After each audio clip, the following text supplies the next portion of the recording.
গ্রামীণ ব্যাংক কর্তৃপক্ষের কাছে আমাদের দাবিগুলো তুলে ধরতে চাই। অবিলম্বে আমাদের যে স্থায়ীকরণের দাবি 12 সাল 18 সাল 15 সালের যে দাবি ছিল সেই দাবি বাস্তবায়নে অবিলম্বে পদক্ষেপ গ্রহণ করবেন। আমরা এই 5 আগস্টের পরে বাংলাদেশ ব্যাংক, গ্রামীণ ব্যাংক হেড অফিস, শ্রম সংস্কার কমিশন, শ্রম উপদেষ্টা, শ্রম সচিব সহ অর্থ মন্ত্রণালয় সহ বিভিন্ন মন্ত্রণালয়ে কোনো মন্ত্রণালয়ে 4 বার, কোনো মন্ত্রণালয়ে আমরা 5 বার করে স্মারকলিপি দিয়েছি। আমরা মনে করি এই স্মারকলিপিতেই আমরা আমাদের দাবি উল্লেখ করেছি।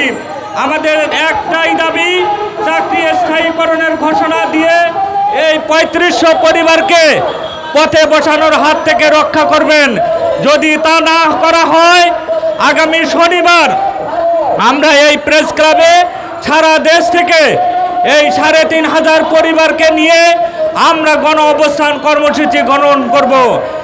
তাতেও যদি কাজ না হয়, আমরা আগামী রবিবার গ্রামীণ ব্যাংক প্রধান শাখা হেড অফিস মিরপুরে আমরা অবস্থান কর্মসূচি গ্রহণ করব। গ্রামীণ ব্যাংকে কর্মরত দৈনিক ভিত্তিক পিয়ন কাম গার্ড হিসাবে কর্মরত সকল কর্মীদের নিয়োগ বিধি এবং বাংলাদেশ ব্যাংকের বিধি অনুযায়ী স্থায়ীকরণ করতে হবে।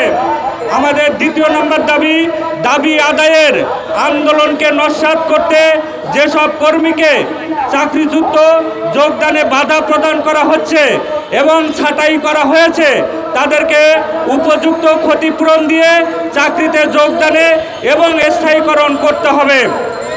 আমাদের তৃতীয় নম্বর দাবি, বাংলাদেশের শ্রম আইন অনুযায়ী বেতন ভাতা, বোনাস, কর্মঘণ্টা, সাপ্তাহিক ছুটি সহ যাবতীয় সুবিধাদি প্রদান করতে হবে। আমাদের 4 নম্বর দাবি, বাংলাদেশ ব্যাংক ও গ্রামীণ ব্যাংকের চাকরি বিধি অনুযায়ী প্রভিডেন্ট ফান্ড, পেনশন ও গ্র্যাচুইটি, সামাজিক নিরাপত্তার যাবতীয় সুবিধাদি প্রদান করতে হবে। আমাদের 6 নম্বর দাবি, নিয়োগ বিধি অনুযায়ী দৈনিক ভিত্তিক পিয়ন কাম গার্ড পদের কর্মীদের উল্লেখিত 9 মাস কর্মরত থাকার পর হতে স্থায়ী কর্মী হিসাবে গণ্য করে বৈষম্যের অবসান ঘটিয়ে যথোপযুক্ত সমস্ত বকেয়া বেতন ভাতাদি পরিশোধ করতে হবে এবং আমাদের চাকরি স্থায়ীকরণের ঘোষণা দিতে হবে। এই ছিল আমাদের দাবি।